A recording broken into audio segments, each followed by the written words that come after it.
Far out in the ocean, where the water is as blue as the prettiest cornflower and clear as crystal, it is very, very deep. So deep, indeed, that no cable could sound it, and many church steeples, piled one upon another, would not reach from the ground beneath to the surface of the water above. There dwell the Sea King and his subjects. We must not imagine that there is nothing at the bottom of the sea but bare yellow sand. No, indeed, for on this sand grow the strangest flowers and plants, the leaves and stems of which are so pliant that the slightest agitation of the water causes them to stir as if they had life. Fishes, both large and small, glide between the branches as birds fly among the trees here upon land. In the deepest spot of all stands the castle of the Sea King. Its walls are built of coral, and the long Gothic windows are of the clearest amber. The roof is formed of shells that open and close as the water flows over them. Their appearance is very beautiful, for in each lies a glittering pearl which would be fit for the diadem of a queen. The Sea King had been a widower for many years, and his aged mother kept house for him. She was a very sensible woman, but exceedingly proud of her high birth, and on that account wore 12 oysters on her tail, while others of high rank were only allowed to wear 6. She was, however, deserving of very great praise, especially for her care of the little sea princesses, her 6 granddaughters. They were beautiful children, but the youngest was the prettiest of them all. Her skin was as clear and delicate as a rose leaf, and her eyes as blue as the deepest sea. But, like all the others, she had no feet, and her body ended in a fish's tail. All day long they played in the great halls of the castle, or among the living flowers that grew out of the walls. The large amber windows were open, and the fish swam in, just as the swallows fly into our houses when we open the windows. Only the fishes swam up to the princesses, ate out of their hands, and allowed themselves to be stroked. Outside the castle there was a beautiful garden in which grew bright red and dark blue flowers, and blossoms like flames of fire. The fruit glittered like gold, and the leaves and stems waved to and fro continually. The earth itself was the finest sand, but blue as the flame of burning sulphur. Over everything lay a peculiar blue radiance, as if the blue sky were everywhere, above and below, instead of the dark depths of the sea. In calm weather the sun could be seen, looking like a reddish-purple flower with light streaming from the calyx. Each of the young princesses had a little plot of ground in the garden, where she might dig and plant as she pleased.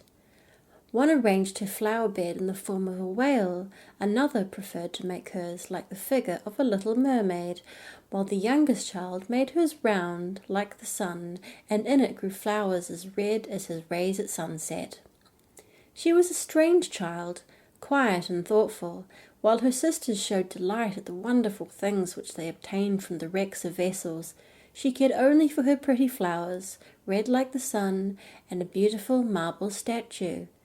It was the representation of a handsome boy, carved out of pure white stone, which had fallen to the bottom of the sea from a wreck. She planted by the statue a rose-coloured weeping willow.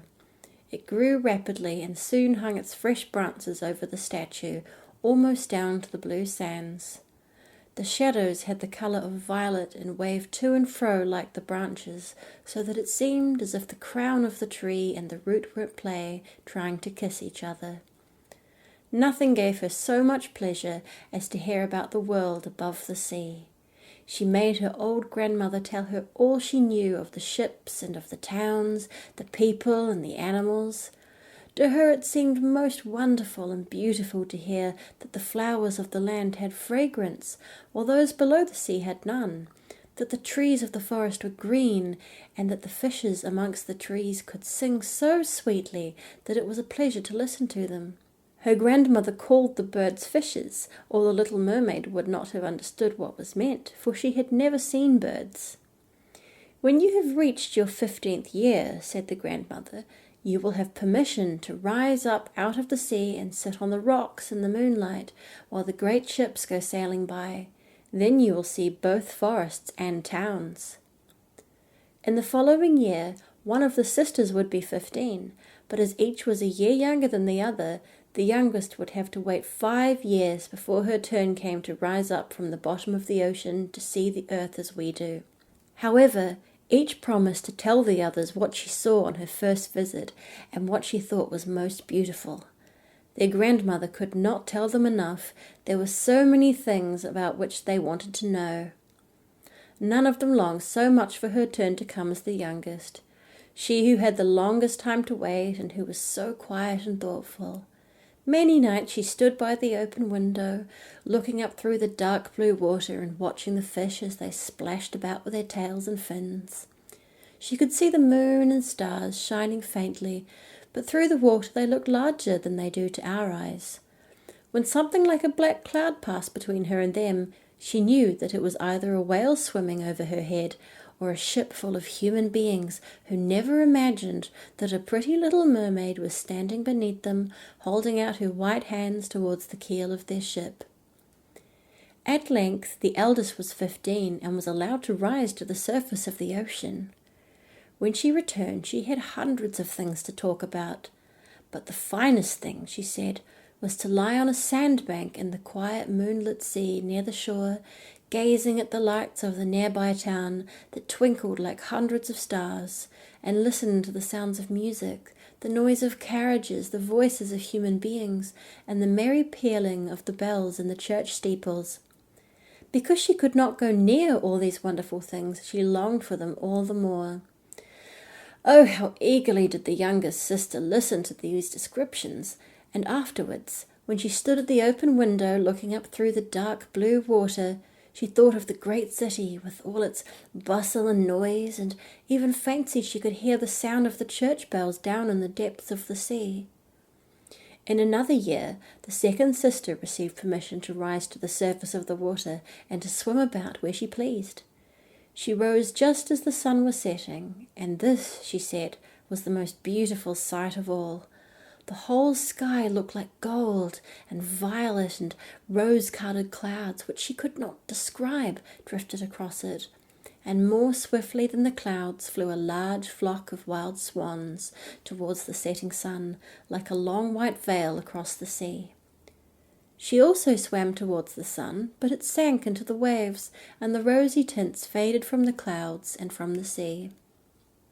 The third sister's turn followed, and she was the boldest of them all, for she swam up a broad river that emptied into the sea. On the banks she saw green hills covered with beautiful vines, and palaces and castles peeping out from amid the proud trees of the forest. She heard birds singing and felt the rays of the sun so strongly that she was obliged often to dive under the water to cool her burning face. In a narrow creek she found a large group of little human children, almost naked, sporting about in the water. She wanted to play with them, but they fled in a great fright, and then a little black animal, it was a dog, but she did not know it, for she had never seen one before, came to the water and barked at her so furiously that she became frightened and rushed back to the open sea. But she said she should never forget the beautiful forest, the green hills, and the pretty children who could swim in the water, although they had no tails. The fourth sister was more timid. She remained in the midst of the sea, but said it was quite as beautiful there as nearer the land. She could see many miles around her, and the sky above looked like a bell of glass. She had seen the ships, but at such a great distance that they looked like seagulls. The dolphins sported in the waves, and the great whales spouted water from their nostrils till it seemed as if 100 fountains were playing in every direction. The fifth sister's birthday occurred in the winter, so when her term came, she saw what the others had not seen the first time they went up. The sea looked quite green, and large icebergs were floating about, each like a pearl, she said, but larger and loftier than the churches built by men. They were of the most singular shapes and glittered like diamonds. She had seated herself on one of the largest and let the wind play with her long hair. She noticed that all the ships sailed past very rapidly, steering as far away as they could, as if they were afraid of the iceberg. Towards evening, as the sun went down, Dark clouds covered the sky, the thunder rolled, and the flashes of lightning glowed red on the icebergs as they were tossed about by the heaving sea. On all the ships the sails were reefed with fear and trembling, while she sat on the floating iceberg calmly watching the lightning as it darted its forked flashes into the sea. Each of the sisters, when first she had permission to rise to the surface, was delighted with the new and beautiful sights. Now that they were grown-up girls and could go where they pleased, they had become quite indifferent about it. They soon wished themselves back again, and after a month had passed, they said it was much more beautiful down below and pleasanter to be at home.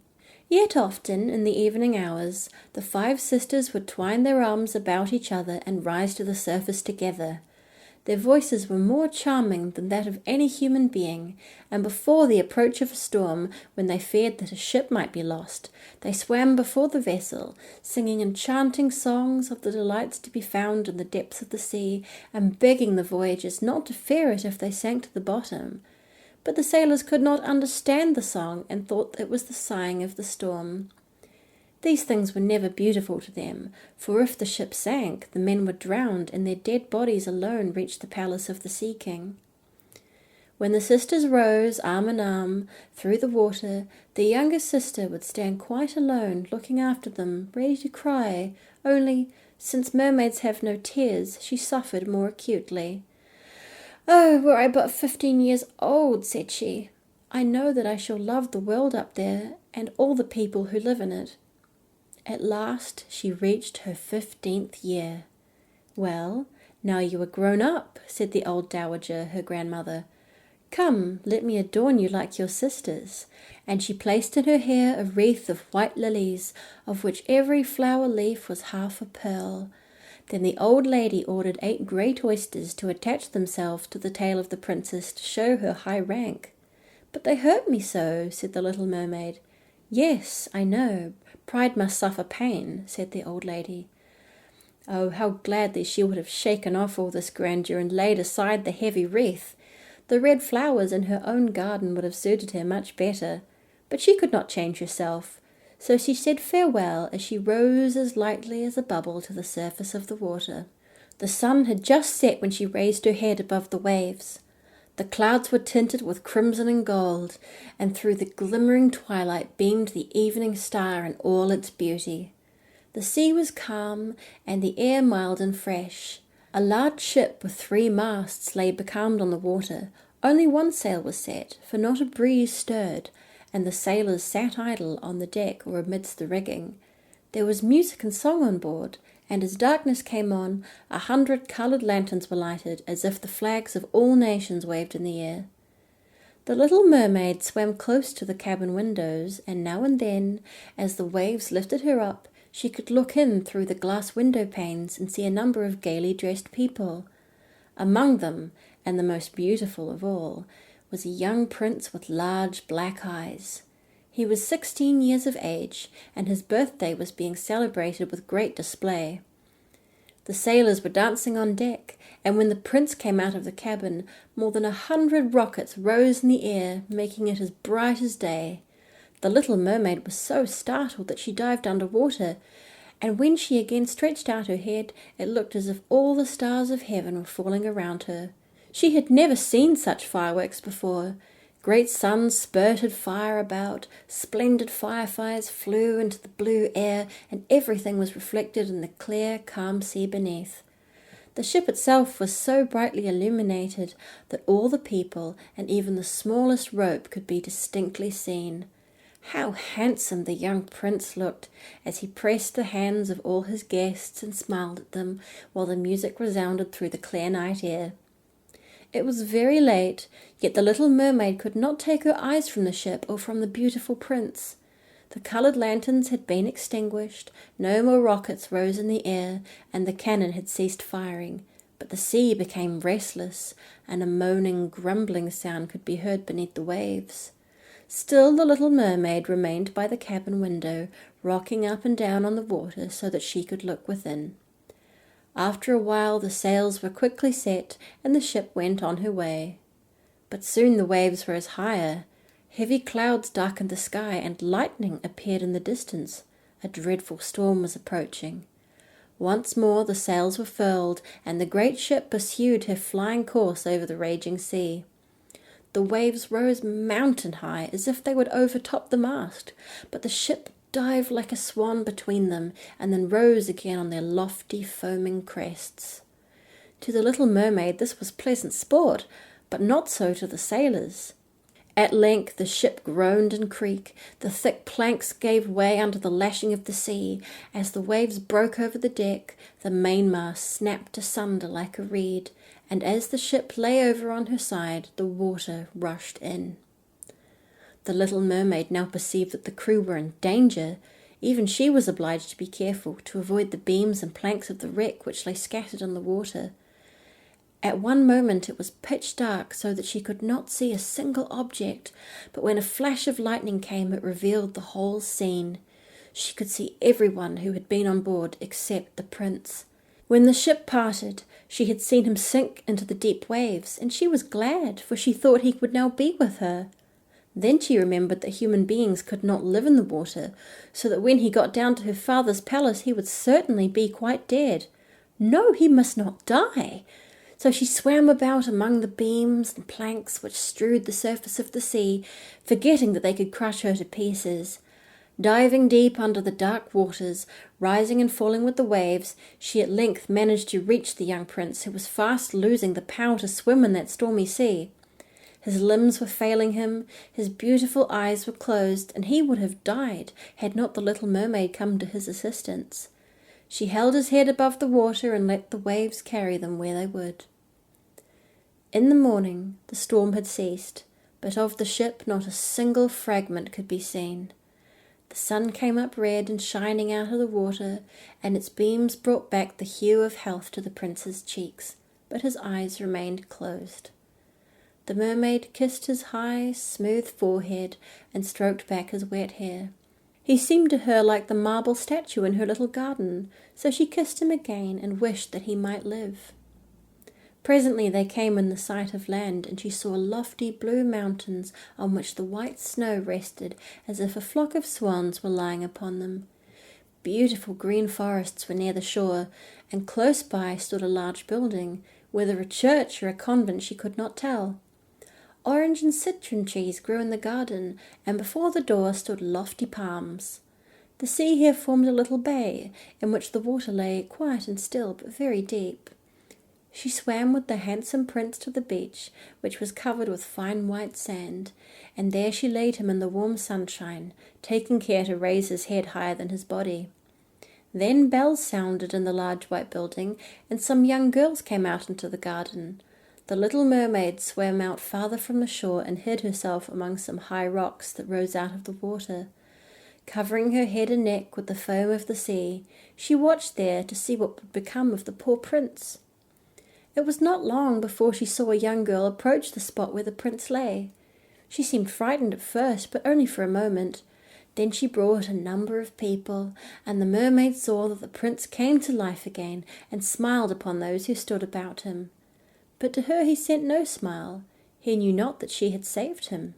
This made her very sorrowful, and when he was led away into the great building, she dived down into the water and returned to her father's castle. She had always been silent and thoughtful, but now she was more so than ever. Her sisters asked her what she had seen during her first visit to the surface of the water, but she could tell them nothing. Many an evening and morning did she rise to the place where she had left the prince. She saw the fruits in the garden ripen and watched them gathered. She watched the snow on the mountain tops melt away, but never did she see the prince, and therefore she always returned home more sorrowful than before. It was her only comfort to sit in her own little garden and fling her arm around the beautiful marble statue, which was like the prince. She gave up tending her flowers, and they grew wild in confusion over the paths, twining their long leaves and stems round the branches of the trees, so that the whole place became dark and gloomy. At length she could bear it no longer, and told one of the sisters all about it. Then the others heard the secret, and very soon it became known to several mermaids, one of whom had an intimate friend who happened to know about the prince. She had also seen the festival on board ship, and she told them where the prince had come from and where his palace stood. "Come, little sister," said the other princesses. They entwined their arms and rose together to the surface of the water, near the spot where they knew the prince's palace stood. It was built of bright yellow, shining stone, and had long flights of marble steps, one of which reached quite down into the sea. Splendid gilded cupolas ran over the roof, and between the pillars that surrounded the whole building stood lifelike statues of marble. Through the clear crystal of the lofty windows could be seen noble rooms with costly silk curtains and hangings of tapestry and walls covered with beautiful paintings. In the centre of the largest salon, a fountain threw its sparkling jets high up into the cupola of the ceiling, through which the sun shone in upon the water and upon the beautiful plants that grew in the basin of the fountain. Now that the little mermaid knew where the prince lived, she spent many an evening and many a night on the water near the palace. She would swim much nearer the shore than any of the others had ventured, and once she went up the narrow channel under the marble balcony, which threw a broad shadow on the water. Here she sat and watched the young prince, who thought himself alone in the bright moonlight. She often saw him evenings sailing in a beautiful boat in which music sounded and flags waved. She peeped out from among the green rushes, and if the wind caught her long silvery white veil, those who saw it believed it to be a swan spreading out its wings. Many a night, too, when the fishermen set their nets by the light of their torches, she heard them relate many good things about the young prince, and this made her glad that she had saved his life when he was tossed about half dead on the waves. She remembered how his head had rested on her bosom and how heartily she had kissed him, but he knew nothing of all this and could not even dream of her. She grew more and more to like human beings, and wished more and more to be able to wander about with those whose world seemed to be so much larger than her own. They could fly over the seas in ships, and mount the high hills which were far above the clouds, and the lands they possessed, their woods and their fields, stretched far away beyond the reaches of her sight. There was so much that she wished to know, but her sisters were unable to answer all her questions. Then she went to her old grandmother, who knew all about the upper world, which she rightly called the lands above the sea. "If human beings are not drowned," asked the little mermaid, "can they live forever? Do they never die, as we do here in the sea?" "Yes," replied the old lady, "they must also die, and their term of life is even shorter than ours. We sometimes live for 300 years, but when we cease to exist here, we become only foam on the surface of the water, and have not even a grave among those we love. We have not immortal souls. We shall never live again, like the green seaweed when once it has been cut off. We can never flourish more. Human beings, on the contrary, have souls which live forever, even after the body has been turned to dust. They rise up through the clear, pure air, beyond the glittering stars. As we rise out of the water and behold all the land of the earth, so do they rise to unknown and glorious regions which we shall never see." "Why have we not immortal souls?" asked the little mermaid mournfully. "I would gladly give up all the hundreds of years that I have to live, to be a human being only for one day, and to have the hope of knowing the happiness of that glorious world above the stars." "You must not think that," said the old woman.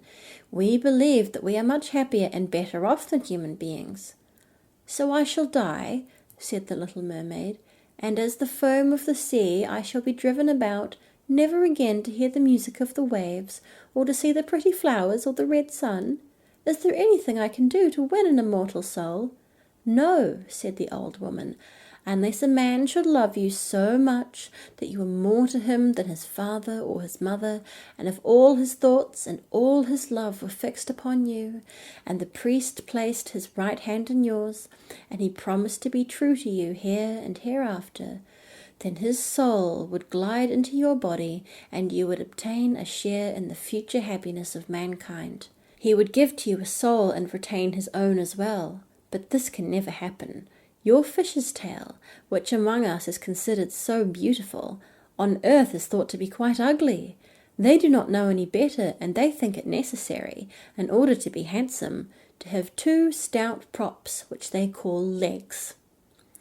Then the little mermaid sighed and looked sorrowfully at her fish's tail.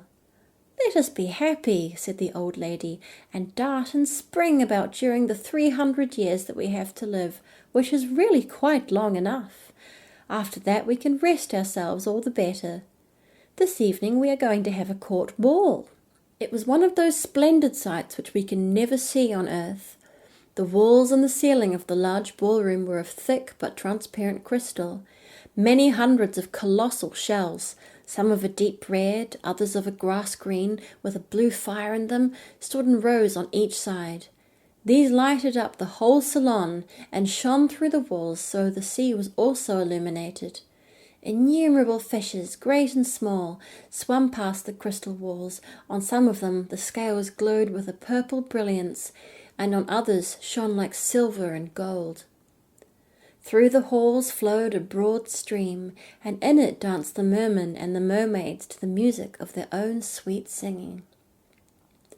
No one on earth has such lovely voices as they, but the little mermaid sang more sweetly than all.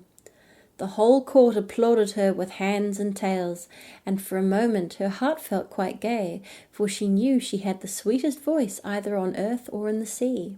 But soon she thought again of the world above her. She could not forget the charming prince, nor her sorrow that she had not an immortal soul like his. She crept away silently out of her father's palace, and while everything within was gladness and song, she sat in her own little garden, sorrowful and alone. Then she heard the bugle sounding through the water and thought, "He is certainly sailing above, he in whom my wishes centre, and in whose hand I should like to place the happiness of my life. I will venture all for him and to win an immortal soul. While my sisters are dancing in my father's palace, I will go to the sea witch, of whom I have always been so much afraid. She can give me counsel and help." Then the little mermaid went out from her garden and took the road to the foaming whirlpools, behind which the sorceress lived. She had never been that way before. Neither flowers nor grass grew there, nothing but bare, grey, sandy ground stretched out into the whirlpool, where the water, like foaming mill wheels, seized everything that came within its reach and cast it into the fathomless deep. Through the midst of these crushing whirlpools, the little mermaid was obliged to pass before she could reach the dominions of the sea witch. Then for a long distance the road lay across a stretch of warm bubbling mire, called by the sea witch her turf moor. Beyond this was the witch's house, which stood in the centre of a strange forest, where all the trees and flowers were polypi, half animals and half plants. They looked like serpents with 100 heads growing out of the ground. The branches were long, slimy arms with fingers like flexible worms, moving limb after limb from the root to the top. All that could be reached in the sea they seized upon and held fast, so that it never escaped from their clutches. The little mermaid was so alarmed at what she saw that she stood still, and her heart beat with fear. She came very near turning back, but she thought of the prince and of the human soul for which she longed, and her courage returned. She fastened her long flowing hair around her head so that the polypi should not lay hold of it. She crossed her hands on her bosom and then darted forwards as a fish shot through the water between the supple arms and fingers of the ugly polypi which were stretched out on either side of her. She saw that they all held in their grasp something they had seized with their numerous little arms, which were as strong as iron bands. Tightly grasped in their clinging arms were white skeletons of human beings who had perished at sea and had sunk down into the deep waters, skeletons of land animals, and oars, rudders, and chests of ships. There was even a little mermaid who they had caught and strangled, and this seemed the most shocking of all to the little princess. She now came to a space of marshy ground in the wood, where large fat water snakes were rolling in the mire and showing their ugly drab-coloured bodies. In the midst of this spot stood a house, built of the bones of shipwrecked human beings. There sat the sea witch, allowing a toad to eat from her mouth, just as people sometimes feed a canary with pieces of sugar. She called the ugly water snakes her little chickens and allowed them to crawl all over her bosom. "I know what you want," said the sea witch. "It is very stupid of you, but you shall have your way, though it will bring you to sorrow, my pretty princess. You want to get rid of your fish's tail and to have two supports instead, like human beings on earth, so that the young prince may fall in love with you, and so that you may have an immortal soul." And then the witch laughed so loud and so disgustingly that the toad and the snakes fell to the ground and lay there wriggling. "You are but just in time," said the witch, "for after sunrise tomorrow I should not be able to help you till the end of another year. I will prepare a draught for you, with which you must swim to land tomorrow before sunrise, seat yourself there and drink it. Your tail will then disappear and shrink up into what men call legs.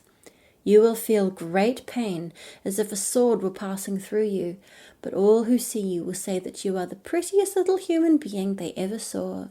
You will still have the same floating gracefulness of movement, and no dancer will ever tread so lightly. Every step you take, however, will be as if you were treading upon sharp knives, and as if the blood must flow. If you bear all this, I will help you." "Yes, I will," said the little princess in a trembling voice, as she thought of the prince and the immortal soul.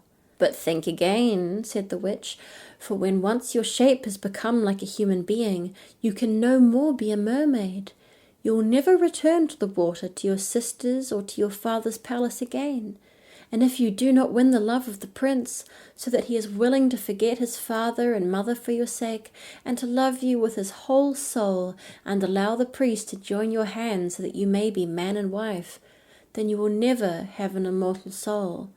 The first morning after he marries another, your heart will break, and you will become foam on the crest of the waves."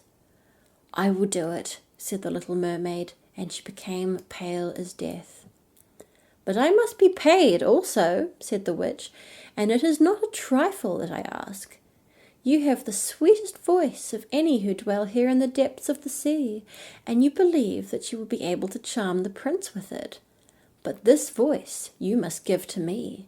The best thing you possess will I have as the price of my costly draught, which must be mixed with my own blood, so that it may be as sharp as a two-edged sword." "But if you take away my voice," said the little mermaid, "what is left for me?" "Your beautiful form, your graceful walk, and your expressive eyes. Surely with these you can enchain a man's heart. Well, have you lost your courage? Put out your little tongue that I may cut it off as my payment, and then you shall have the powerful draught." "It shall be," said the little mermaid. Then the witch placed her cauldron on the fire to prepare the magic draught. "Cleanliness is a good thing," said she, scouring the vessel with snakes which she had tied together in a large knot. Then she pricked herself in the breast and let the black blood drop into the cauldron. The steam that rose twisted itself into such horrible shapes that no one could look at them without fear. Every moment the witch threw a new ingredient into the vessel, and when it began to boil, the sound was like the weeping of a crocodile.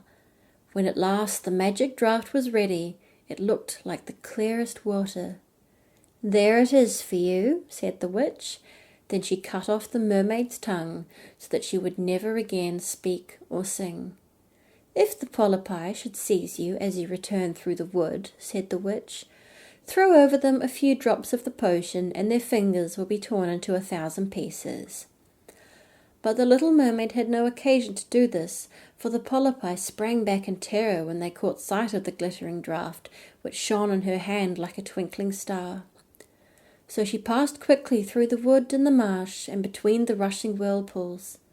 She saw that in her father's palace the torches in the ballroom were extinguished, and all within were asleep. But she did not venture to go into them, for now that she was dumb and going to leave them forever, she felt as if her heart would break. She stole into the garden, took a flower from the flower bed of each of her sisters, kissed her hand towards the palace 1,000 times, and then rose up through the dark blue waters.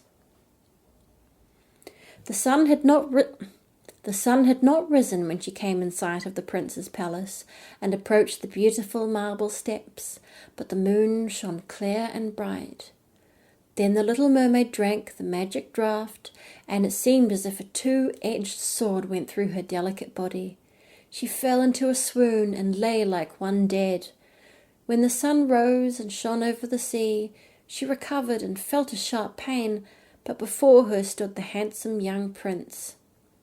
He fixed his coal-black eyes upon her so earnestly that she cast down her own and then became aware that her fish's tail was gone, and that she had as pretty a pair of white legs and tiny feet as any little maiden could have. But she had no clothes, so she wrapped herself in her long, thick hair. The prince asked her who she was and whence she came.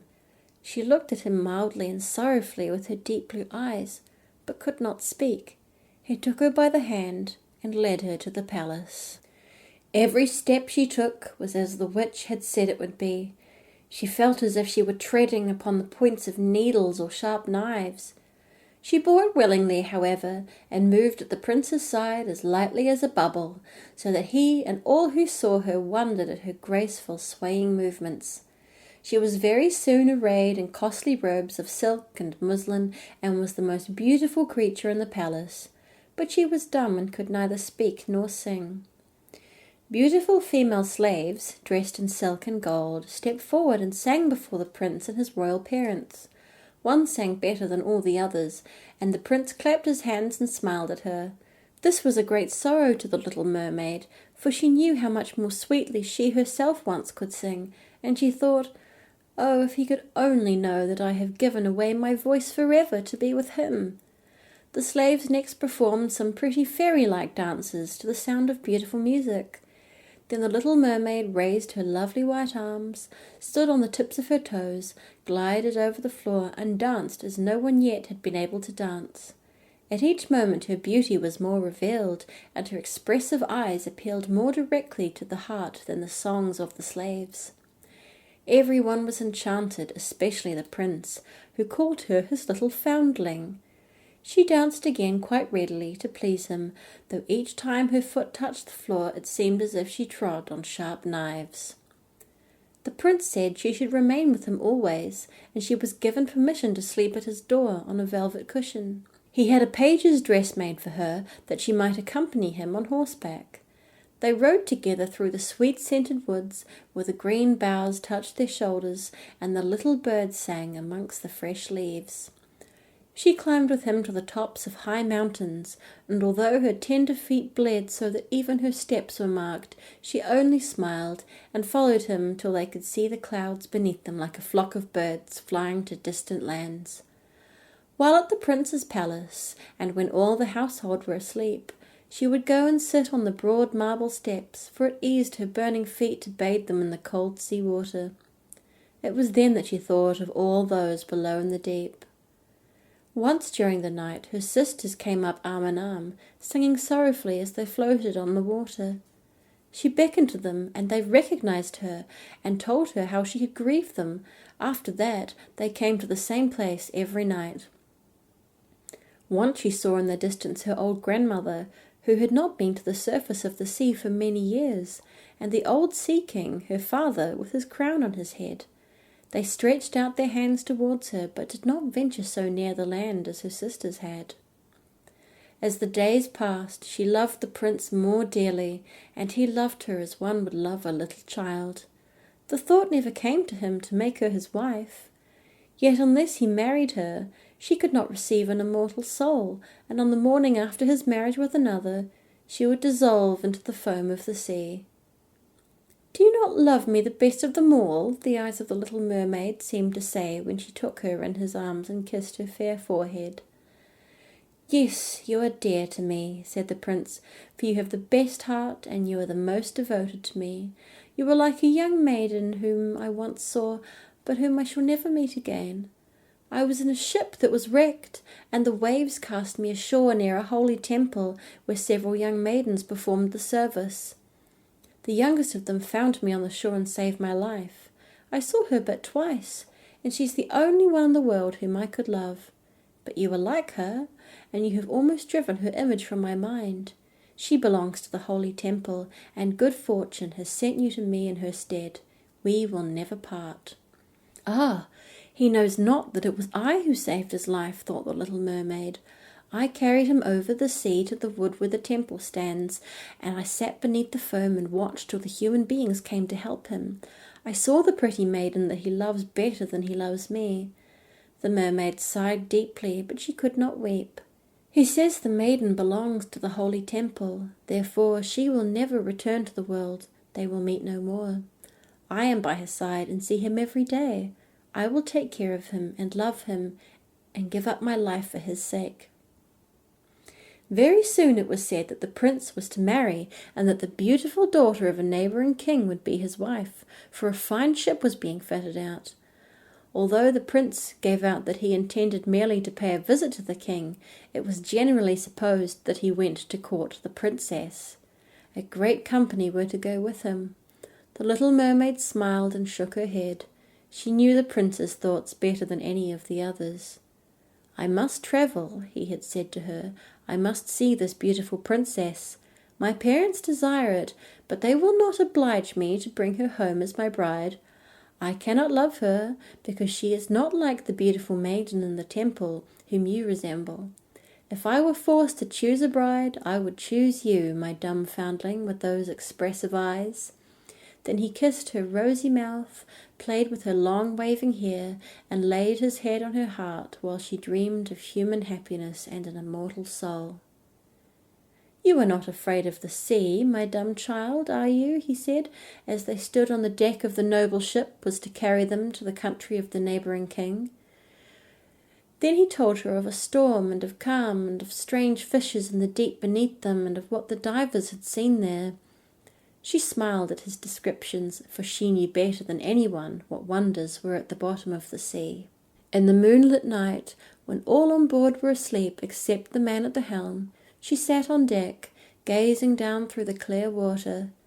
She thought she could distinguish her father's castle, and upon it her aged grandmother with the silver crown on her head, looking through the rushing tide at the keel of the vessel. Then her sisters came up on the waves and gazed at her mournfully, wringing their white hands.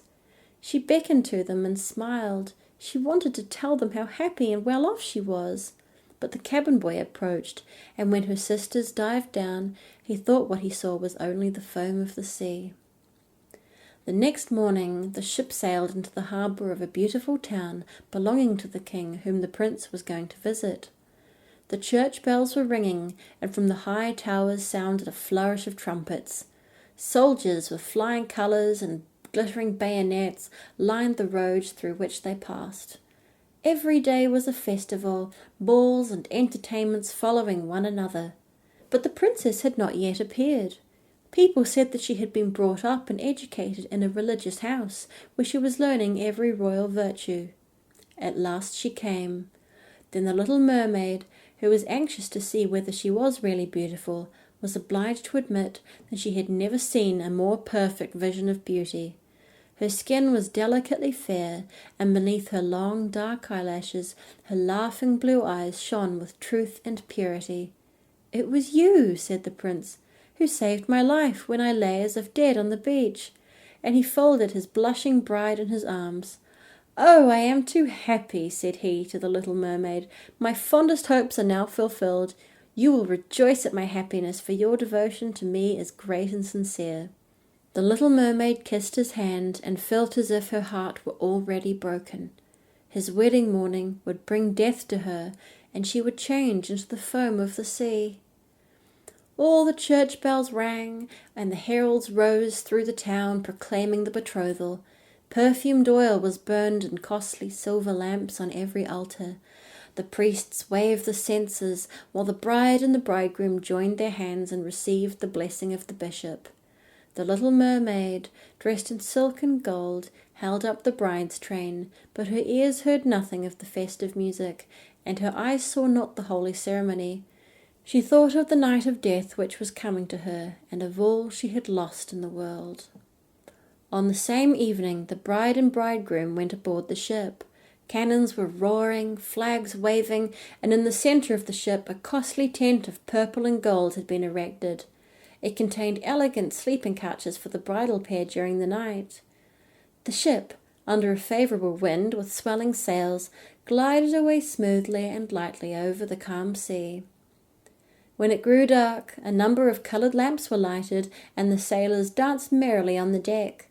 The little mermaid could not help thinking of her first rising out of the sea, when she had seen similar joyful festivities, so she too joined in the dance, poised herself in the air as a swallow when he pursues his prey, and all present cheered her wonderingly. She had never danced so gracefully before. Her tender feet felt as if cut with sharp knives, but she cared not for the pain. A sharper pang had pierced her heart. She knew this was the last evening she should ever see the prince for whom she had forsaken her kindred and her home. She had given up her beautiful voice and suffered unheard of pain daily for him, while he knew nothing of it. This was the last evening that she should breathe the same air with him, or gaze on the starry sky and the deep sea. An eternal night without a thought or a dream awaited her. She had no soul, and now could never win one. All was joy and gaiety on the ship until long after midnight. She smiled and danced with the rest, while the thought of death was in her heart. The prince kissed his beautiful bride, and she played with his raven hair till they went arm in arm to rest in the sumptuous tent. Then all became still on board the ship, and only the pilot, who stood at the helm, was awake. The little mermaid leaned her white arms on the edge of the vessel and looked towards the east for the first blush of morning, for that first ray of the dawn which was to be her death. She saw her sisters rising out of the flood. They were as pale as she, but their beautiful hair no longer waved in the wind. It had been cut off. "We have given our hair to the witch," said they, "to obtain help for you, that you may not die tonight. She has given us a knife, you see. It is very sharp. Before the sun rises, you must plunge it into the heart of the prince. When the warm blood falls upon your feet, they will grow together again into a fish's tail, and you will once more be a mermaid and can return to us to live out your 300 years before you are changed into the salt sea foam. Haste then. Either he or you must die before sunrise. Our old grandmother mourns so for you that her white hair is falling, as ours fell under the witch's scissors. Kill the prince and come back. Hasten, do you not see the first red streaks in the sky? In a few minutes the sun will rise, and you must die." Then they sighed deeply and mournfully and sank beneath the waves. The little mermaid drew back the crimson curtain of the tent and beheld the fair bride, whose head was resting on the prince's breast. She bent down and kissed his noble brow, then looked at the sky, on which the rosy dawn grew brighter and brighter. She glanced at the sharp knife again and fixed her eyes on the prince, who whispered the name of his bride in his dreams. She was in his thoughts, and the knife trembled in the hand of the little mermaid, but she flung it far from her into the waves. The water turned red where it fell, and the drops that spurted up looked like blood. She cast one more lingering, half-fainting glance at the prince, then threw herself from the ship into the sea and felt her body dissolving into foam. The sun rose above the waves, and his warm rays fell on the cold foam of the little mermaid, who did not feel as if she were dying. She saw the bright sun and hundreds of transparent, beautiful creatures floating around her. She could see through the white sails of the ships and the red clouds in the sky. Their speech was melodious, but could not be heard by mortal ears, just as their bodies could not be seen by mortal eyes. The little mermaid perceived that she had a body like theirs, and that she continued to rise higher and higher out of the foam. "Where am I?" asked she, and her voice sounded ethereal, like the voices of those who were with her. No earthly music could imitate it. "Among the daughters of the air," answered one of them. "A mermaid has not an immortal soul, nor can she obtain one unless she wins the love of a human being. On the will of another hangs her eternal destiny. But the daughters of the air, although they do not possess an immortal soul, can, by their good deeds, procure one for themselves. We fly to warm countries and cool the sultry air that destroys mankind with the pestilence. We carry the perfume of the flowers to spread health and restoration. After we have striven for 300 years to do all the good in our power, we receive an immortal soul and take part in the happiness of mankind. You, poor little mermaid, have tried with your whole heart to do as we are doing. You have suffered and endured, and raised yourself to the spirit world by your good deeds, and now, by striving for 300 years in the same way, you may obtain an immortal soul. The little mermaid lifted her glorified eyes towards the sun and, for the first time, felt them filling with tears. On the ship in which she had left the prince there was life and noise, and she saw him and his beautiful bride searching for her. Sorrowfully they gazed at the pearly foam, as if they knew she had thrown herself into the waves. Unseen, she kissed the forehead of the bride and fanned the prince, and then mounted with the other children of the air to a rosy cloud that floated above.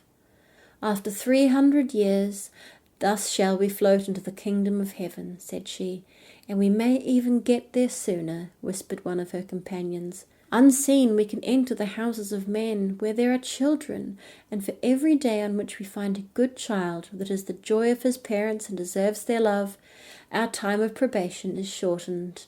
The child does not know that we fly through the room, that we smile with joy at his good conduct, for we can count one less year of our 300 years. But when we see a naughty or wicked child, we shed tears of sorrow, and for every tear a day is added to our time of trial.